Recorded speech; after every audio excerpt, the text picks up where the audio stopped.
In this last series, Jimmy Butler averaged just over 25 points in 7 games against the Celtics. But if you carve out that stretch in games 4 and 5 where he had a downturn in his performance, he only scored a total of 19. After last night's Game 7 loss, Jimmy talked about his play in this series. Take a listen. In my book, I just think I can't have bad games. I play like trash a couple, and I think that was the series. We got to get Skip to weigh in on this, but Shannon, let's start with you. How do you explain what happened to Jimmy Butler in games 4 and 5? You can't. It should be offered without explanation, Skip, because the thing was, games 1 and 2, he was sensational. Game 3, Skip, remember, he left at halftime of game 3, and they still won that game without him. So game 3. Argue they won in spite of him. Right.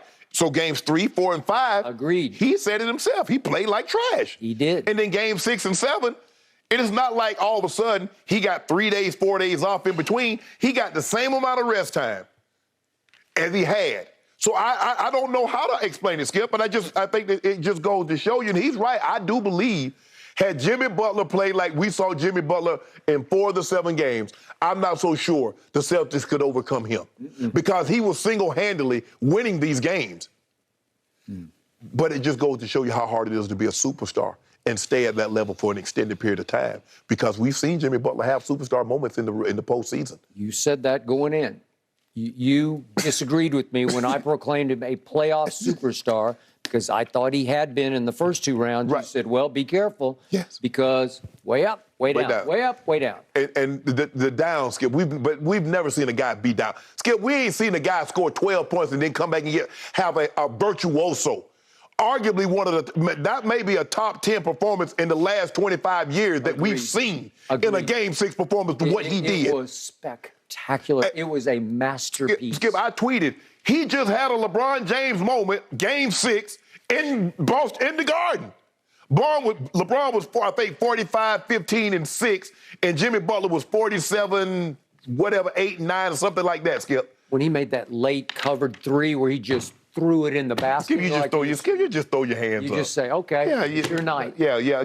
Hey, guys, let's start getting ready for Game 7. Let's start mentally preparing ourselves, Skip. So, again, for me, Skip, look, the Heat are very challenged to score in the half-court set unless Jimmy Butler is doing something. Bam, what we saw from Bam last night and with the other game when he got 31, Skip, you needed to see that you needed to see that, the aggressiveness that he displayed. That's what they needed to see from Bam, especially if Jimmy was going to go through the lulls in which he went through games 3 and 4. But Skip, hell, they would call me Freud if I could tell you what was going.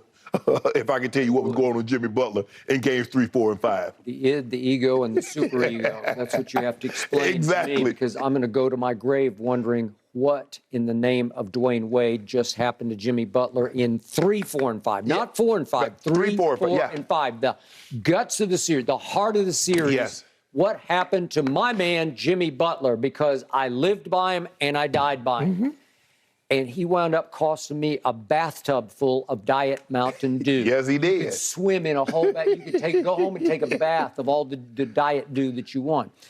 The point is that he was so spectacular in 1 and 2, even though they lost 2, scored 29. And I'm eye testing. Health looks fine to me. Right. Like, do I see limp? Do I see gimp? Do I see any wince? No, I don't. And then after game 3, when he sat himself down, I believe Spo covered for him, said our trainers, our medical staff said no. Yeah. Well, for some reason, he just sat down the whole, and I could not believe they won without him, survived the second half at Boston in game 3, which turned the whole series back around in favor of Miami. Right. Okay, so after game 5, my friend Brian Windhorst at ESPN wrote that Jimmy Butler is playing on one leg. Well, I couldn't see it, one leg. And that was the infamous quote from Ime Udoka, who just well might have inspired the Game 6 the playoff Jimmy return, because he said after Game 5, we're guarding him like he's a non-shooting big. He just flat dismissed Jimmy buckets. He just said we're barely guarding him like they put Al Horford on him, like you'd guard Robert Williams or somebody who just can't. He can dunk, but he can't shoot, right? Jimmy Butler, you dared to disrespect him with that quote? And it wasn't a ha-ha quote or a sarcastic. He just flat out. Yeah, very matter of fact. That's what we're doing. And that is what they do, because they tend to beat you up and they took Kevin Durant psychologically completely out of that series by game 3 and 4. He was a wreck, psychological wreck. Well, you could argue they beat on him so hard that he just folded his tent. But this is Jimmy Butler, who's a tough guy who didn't tough it out in those middle games. And then he had to say that the great Dwayne Wade actually texted him, just suck it up and play through it. I thought Dwayne was now an owner in Utah, so I'm not sure if the Jazz are going to love that. He's still in Miami. He is still Wade County, and we know that. Till death do him part. Yes. Okay. But it took a text for Jimmy to say, you know what, I got to snap out of it. Right. This is the conference finals. Yeah, Skip. There's no way your knee is hurting as bad as being alleged, and you come back and give that kind of performance in back-to-back games. Right. And like I said, Skip, if there's 3 days off, he's able to get some around-the-clock treatment. Yeah. But, Skip, it's 1 day. Right. I got it. 3, 4, 5, and I'm like... I got to say this. We don't have time to show the video because I pulled it this morning, but the game started with Jimmy Butler getting a wide-open... Remember, they blew the defense, and he gets a wide-open corner three, and he missed it badly. Yes. And then the next possession, he gets it over on the wing, and he attacks into the middle of the lane, and then he just he's got his opening, just turn and go, attack. Didn't attack. He went passive again, and I look up, and it's 9-1 Boston. Yeah. And I look up again, and they're down 34 to 15 or whatever it was. Yeah. 17. 34-17. Yeah, okay, they're down 17. But what? It's because he did not attack. He did not attack in 4 or 5 when his basket attacks were 9 and 10 total. Right. And then all of a sudden, in Game 6, he attacked the basket like 28 times. I don't have the stat from last night, but he especially in the second quarter, he finally said, "Oh, I guess I better go into attack mode." Right. Way to go. But Skip, he was still getting to the free throw line, especially, I got it. Yeah, I know. I can't explain it. He is, in the end, he's Weird Jimmy. That's what he is. Weird Jimmy. Yep. All right, guys, we got to discuss Baker Mayfield coming up next. I don't know what you'd call him right now. I guess in limbo. Is he going to end up in Cleveland all next season?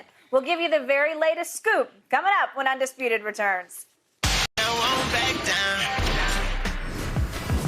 Congratulations to Boston. The Celtics advancing to the NBA Finals after 7 games against the Heat. Boston was able to win 3 of their 4 games on the road to clinch this series. Not bad, huh? Shannon, on a scale of 1 to 10, how impressive were the Celtics against the Heat? I gave them an 8.5, 9, Skip, for the simple fact is that you win 3 games on the higher seed's home court. And then you go back for Game 7 when we know 75, almost 80% of the Game 7, the home team normally win. And you did that after you gagged Game 6? I think they deserve a lot of credit for that, Skip, because the Miami Heat were the number 1 seed. But I don't want to make any excuses for Miami with Tyler Hero being injured because Marcus Smart didn't miss 2 games. Robert Williams played a game, missed a game. He was in and out of the lineup, and Al Horford missed the first game of the series. So I think the injury situation might have weighed out. They might have weighed a little more heavily in the Celtics' favor. But to go on the road and win a Game 7 in the opposing, because they say that's the most important, 2 greatest words in sports, Game 7. And the Boston Celtics went into the Miami Heat's building in a Game 7, and they won. And they won 3 of the 4 games on the road. Skip, that's unheard of. I don't know. I mean, I probably should have looked it up, but I can't remember a time that a team won 3 of the 4 games in the opposing team's building, and they were the higher seed. So give the Celtics credit. I gave them I'm going to get 7.5. I'm going to give them an 8.